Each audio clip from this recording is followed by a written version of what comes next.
Hello and welcome. I am Bhuvi Kingar and our subject expert is Mr. Ashish Garg, who is a professional and has been teaching at Maya Academy of Advanced Cinematics from last 5 years. Today we are going to discuss about the fundamentals of creativity in arts. We'll be covering some of the topics on arts like logics, style and value.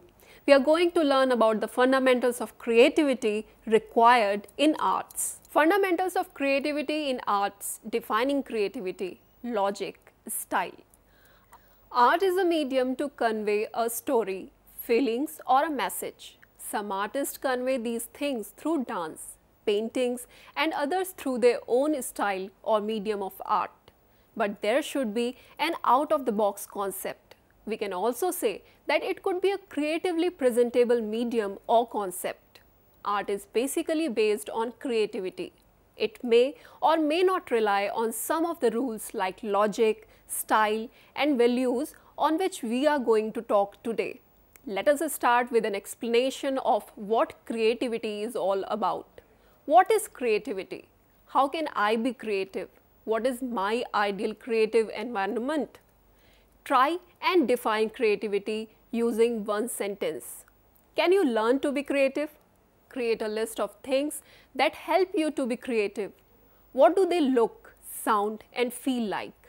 Create a list of things that hinder your creativity.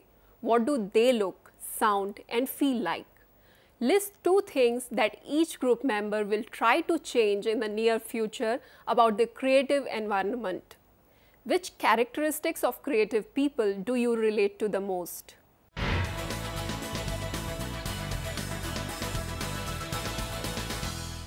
Defining creativity. What exactly is creativity? It is a creation of something that is truly original and out of the box. Now this can leave a lot of room for interpretation. So let us look at it a little deeper. Let us look at how different people view creativity. You cannot use up creativity. The more you use, the more you have. Maya Angelou. Creativity is marked by the ability or power to create, to bring into existence, to invest with a new form, to produce through imaginative skill, to make or bring into existence something new. Webster's Dictionary. The emergence of a novel, relational product, growing out of the uniqueness of the individual. Carl Rogers, psychologist and writer. The occurrence of a composition which is both new and valuable. Henry Miller, writer. The ability to make new combinations of social worth. John Heffel, CEO and entrepreneur. A special class of problem solving characterized by novelty. Newell, Simon and Shaw, team of logic theorists. Any thinking process in which original patterns are formed and expressed. H. Fox, scientist. Fluency, flexibility, originality and sometimes elaboration. E. Paul Torrance, educator, academic, creativity investigator. Creativity is the process of bringing something new into being. Rollo May, writer and philosopher. As mentioned before, most of these definitions share the view that something new, innovative, original, unique and novel is created. Keep this definition in mind as you explore and develop your own creativity. Behind every creation, there are some fundamentals. Let us examine some fundamental laws of creativity. Ideas are the root of all creating. Everything we create in any field, it begins with a spark of an idea. Creativity defined in its simplest terms is bringing stuff into being that was not there before. That starts in the mind with a phrase, an image, a theory or a melody.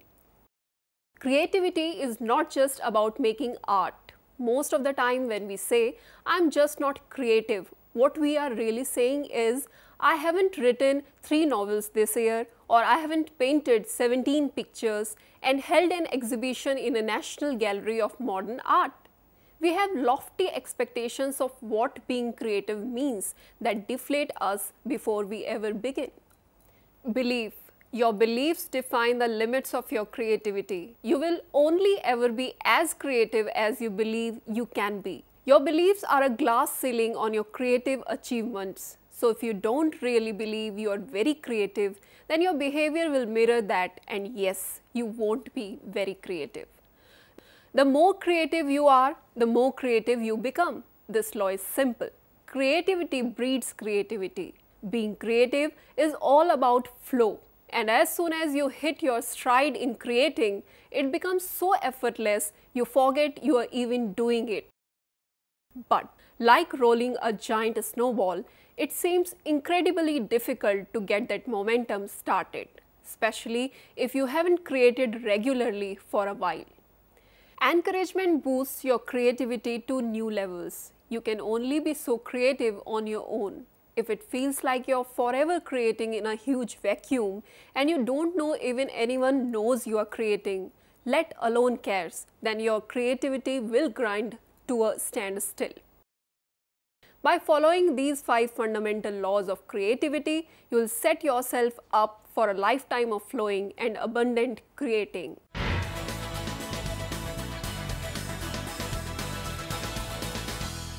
Fundamentals of creativity in arts. Now that we have an idea of what creativity is and how we can define it, let's examine what are the fundamentals of creativity in arts. Most people associate creativity with the fields of art and literature. In these fields, originality is considered to be a sufficient condition for creativity, unlike other fields where both originality and appropriateness are necessary. Within the different modes of artistic expression, one can postulate a continuum extending from interpretation to innovation. Established artistic movements pull practitioners to the interpretation end of the scale, whereas original thinkers strive towards the innovation pole. Note that we conventionally expect some creative people like dancers, actors, orchestral members, and so on to perform and interpret, while allowing others like writers, painters, composers, and so on to have more freedom to express.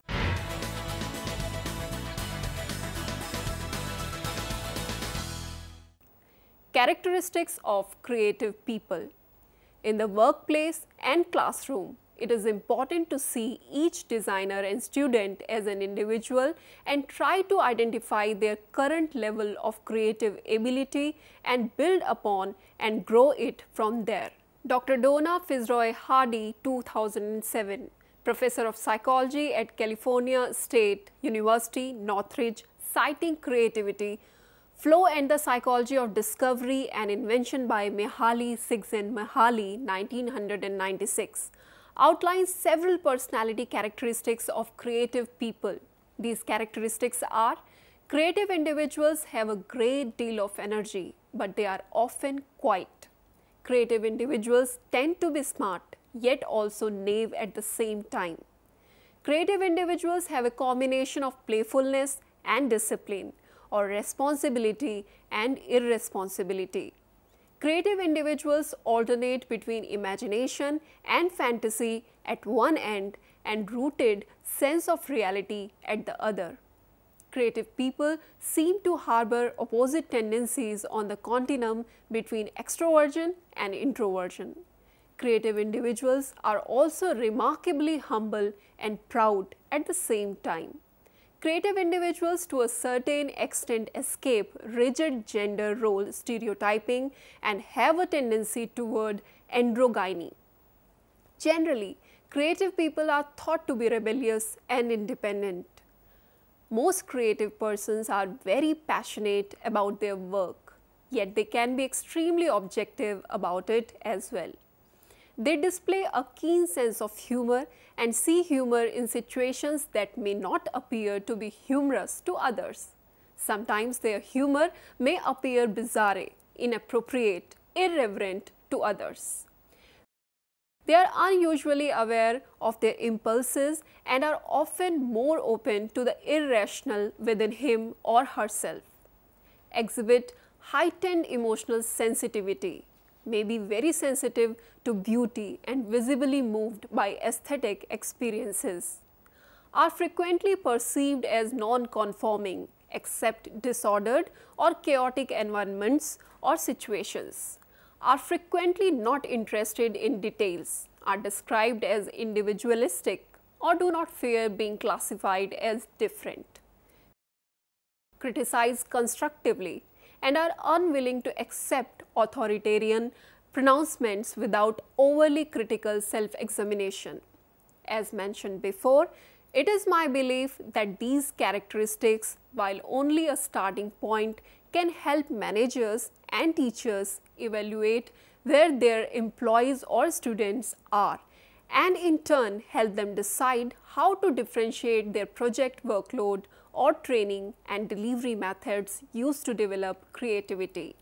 I believe strongly in pre-assessment and feel that although this is certainly a subjective area to evaluate, we should attempt to pre-assess creative abilities and use the findings to begin to teach people to be more creative, no matter what field of study they are in.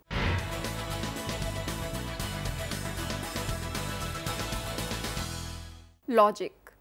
Logic is the formal systematic study of the principles of valid inference and correct reasoning.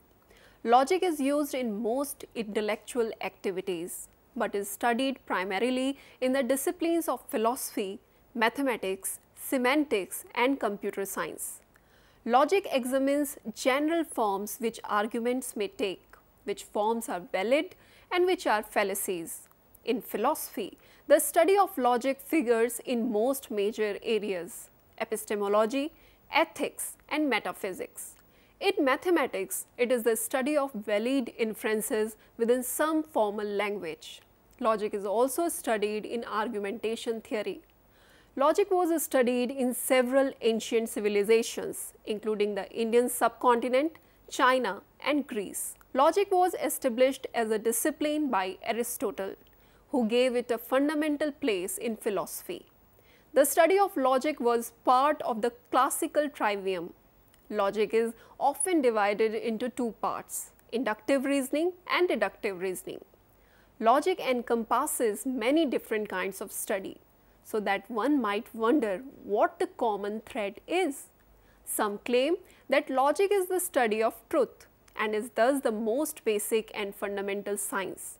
While every science aims at truth, logic is the science of truth itself. It tries to discover the truth about truth. Logic studies truth in the same way that biology studies living things. Others say that logic is concerned with thought and tries to discover the laws of thought. These laws do not describe the way people actually think, for that is the task of psychology. Rather, they prescribe the way people ought to think.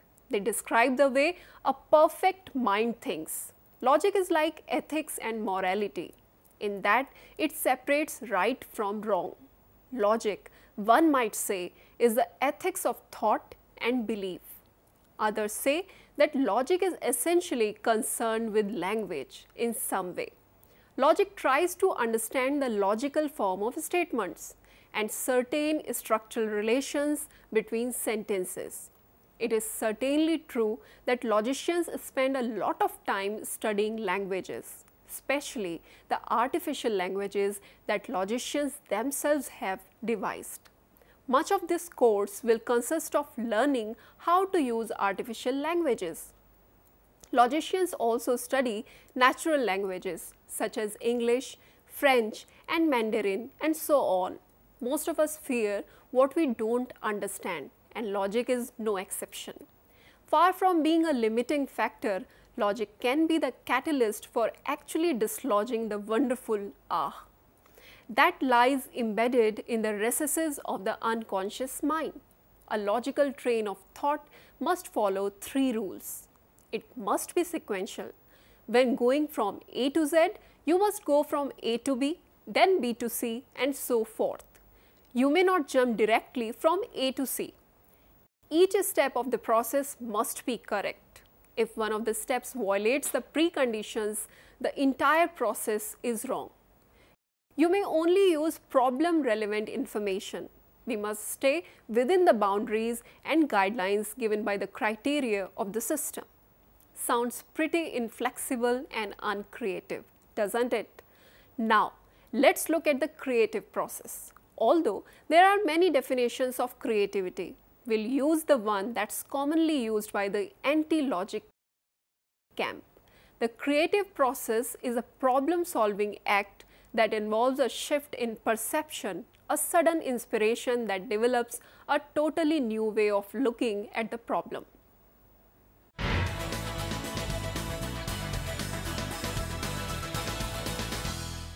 Style. In the visual arts, style refers to the aspects of the visual appearance of a work of art that relates it to the other pieces of work by the same artist or one from the same period, training, location, school, or art movement. This may involve all the elements and principles of art and other factors often very difficult to analyze precisely. By changing the way they paint, apply color, texture, perspective, or the way they see shapes and ideas, the artist establishes a certain set of rules. If other artists see the rules as valid for themselves, they might also apply these characteristics. The works of art then take on that specific style. An artist may give the style a name such as Expressionism, or a name may be applied later, as in the case of abstract art. The term style refers to the resemblance works of art have to one another.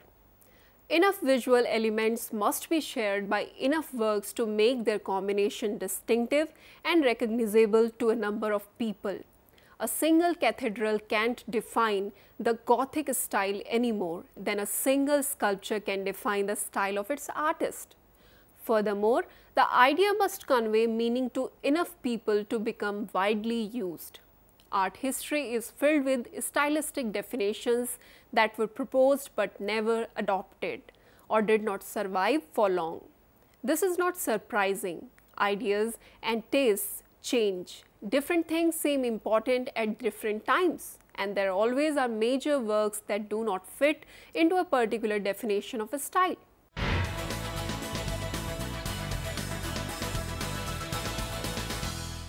Abstract Expressionism, perhaps America's greatest contribution to the history of modern art, is Abstract Expressionism, which dominated the New York scene for a decade and a half subsequent to World War II.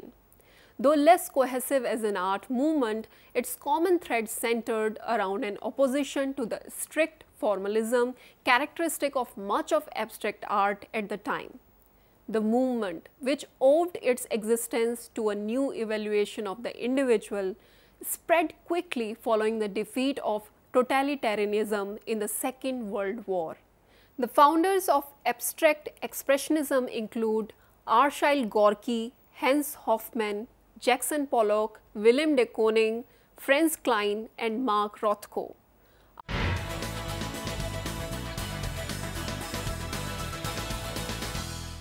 Art Deco. Art Deco refers generally to the decorative arts of the 1920s and 1930s in Europe and America.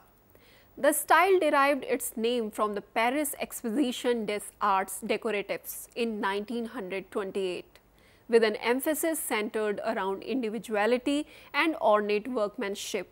The movement rebelled against the contemporary doctrines of the Bauhaus and the prototypes for machine production, which were the ideals behind the Deutscher Werkbund. Art Deco, known for its streamlined style, was hailed as the ultimate in modernity during the 1930s. It drew inspiration from eclectic sources including Art Nouveau, Cubism, and fashion design. The style reached its greatest heights literally in New York's Chrysler Building, 1928 to 1930, and in the drawings of Arte, who has since become known as the father of Art Deco.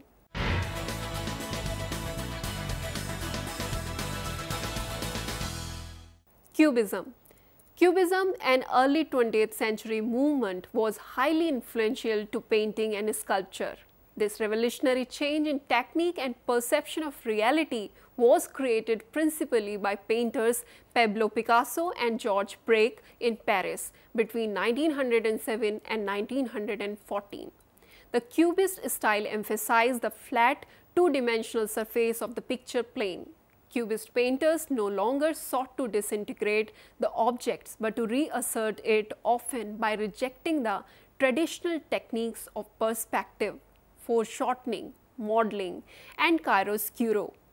Cubist painters were not bound to copying form, texture, color, and space from reality in a traditional sense, but presented a new reality in paintings that depicted radically fragmented objects whose several sides were seen simultaneously. The barrier between reality and representation is broken. Bits of the real object make their way into the picture. Newspaper clippings, lengths of rope, and similar found objects.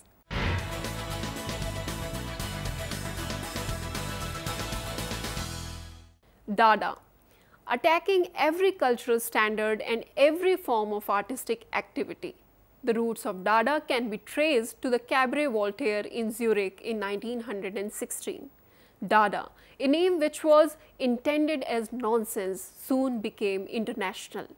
The movement sought the discovery of authentic reality through the abolition of traditional culture and aesthetic forms. A group was quickly organized in New York by Marcel Duchamp, centering around Gallery 291, which had been founded by photographers Alfred Stieglitz and Edward Eichen.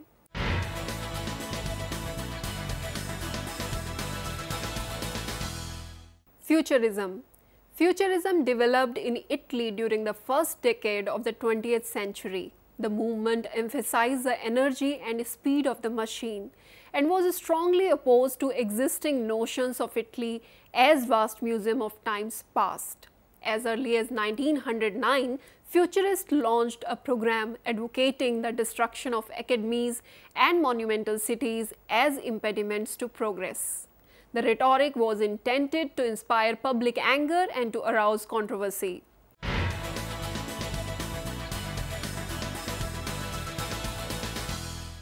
Impressionism as a major movement in art history. Impressionism followed the realist movement and the invention of photography. The movement developed primarily in France during the mid-1860s and throughout the 1870s. Although it lasted only about 15 years in its purest form, it determined in one way or another nearly every artistic manifestation that has taken place since. Impressionist artists became fascinated with the transformation light brought upon natural objects and surfaces. Color is no longer seen as a property of the object itself, but of the moment of the perception of light, and thus changes with the time of day and density of the atmosphere. The Impressionists were the first to render the full intensity of natural light and the glow of natural colors.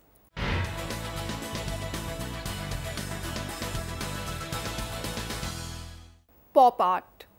Although thought of as distinctly American, pop art actually began in London during the mid-1950s. Nevertheless, the central figures among the pop artists are all Americans, and the movement reached its zenith in New York during the 1960s.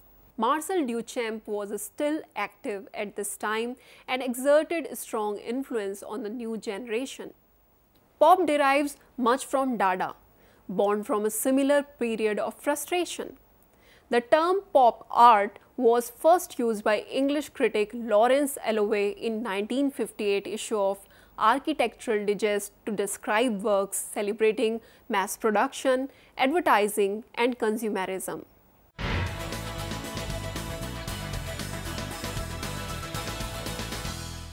Surrealism. As the nihilism of Dada gradually lost favor, Surrealism took the next step, that of exploring the workings of the subconscious mind with free association of imagery and juxtaposing of subject matter. The French author André Breton published the Surrealist Manifesto in 1924. Initially a literary movement, artists were quick to see the possibilities afforded the emphasis on subconscious association. The first surrealist exhibition took place in 1925 at the Galerie Perret in Paris. The painters most closely associated with surrealism were Max Ernst, Joan Miro, René Magritte and Salvatore Dali.